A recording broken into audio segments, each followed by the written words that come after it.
just trying to be as disgusting as possible. Yeah, but then I love though that they do have Cleese, who is kind of balancing that entire comedy routine, because I mean, if it was just vomit, obviously that would get tiresome. But the fact that Cleese worked so hard to have this prestigious image the whole time, and he's I love the image of him just vomiting all over the menu, and then Cleese just takes his arm and wipes the entire menu for him to clear it off. I also love when he's talking to him and he's still explaining the order to him, and he has closed the menu and it's still dripping out of the fucking menu, just chunks of vomit everywhere. Yeah. Oh my god. But it's funny because they will do a scene like that, which is just so overtly, like, the joke is simple that it's just fucking gross. Yeah. And then they'll also include it alongside, like, really cutting gags about, like, their own country, like British politics and like the Zulu thing.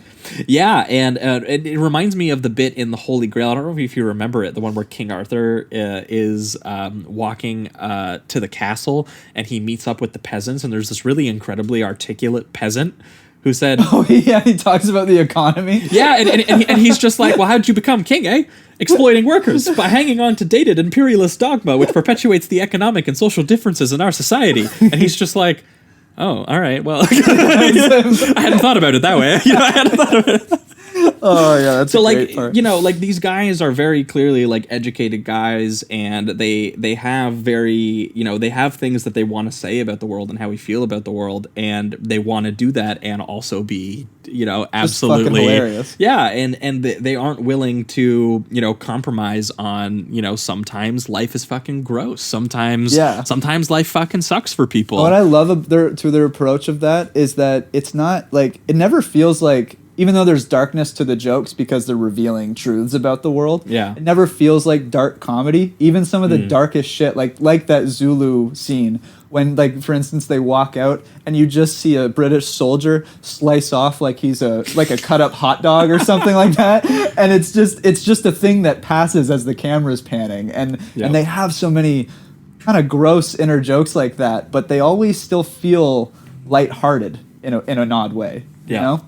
Yeah, well, because there's something just so, like, overtly cartoonish and absurd about, like, their overall style to it. Yeah. That, even when they're doing something like the First Zulu War, and they're talking about, despite the fact that, we could be savage and inhumane, there were always calm British officers, as if, like, that was, like, made the situation better. Yeah, when clearly, like, everyone was still suffering, like, when they walk by all of these, like, mutilated bodies, and the one guy, it's Eric Idle, who's sitting there, who's, like, mortally wounded, and he's just like, "Man, I can't believe I came over here, and, if I did any of this stuff that I did today back home, they'd hang me." But they come out here and they give me a medal. It's so fucking happy too.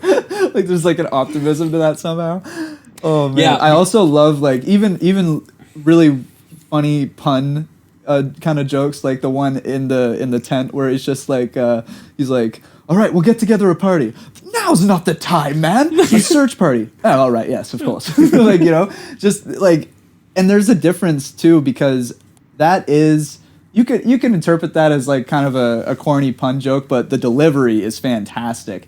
And I think there has to be a difference, because they do try to do certain pun kind of elements that are almost, I don't know, nowadays I guess you'd call them kind of dad jokes or something like that. There's a ton more that I don't think quite work as well in Kentucky. Like there's something about their quick wit and delivery, and maybe it is the accent a little bit. That does help with some of their jokes, I find.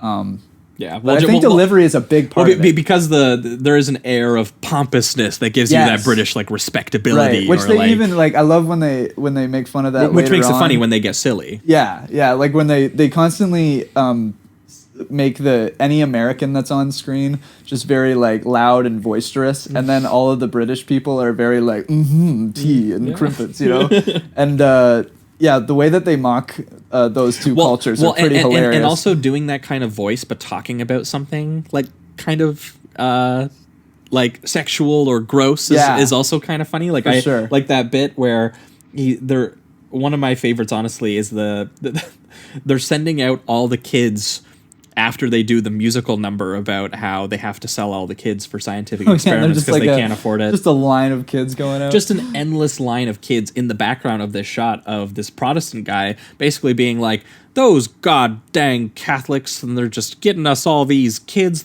What are they? Can't feed. They are morons because they can't, because you know what? They can't wear condoms. They can't wear jimmies, but we're Protestants and we can wear them. And I love the wife played by Eric Idle is just like, well, are we different? Like we've had 2 kids and we've had sex twice. Yes, but if we wanted to, I could bend you over that. And she's clearly getting like so excited, being up, like, well, why don't?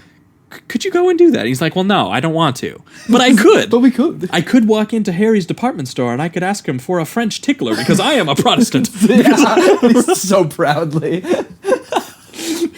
Yeah, that's a great scene. Meanwhile, in that whole scene, those kids are being sent to die, basically, in medical experiments. And then it's confirmed that all of them are dead at the end when they go to heaven. Yeah.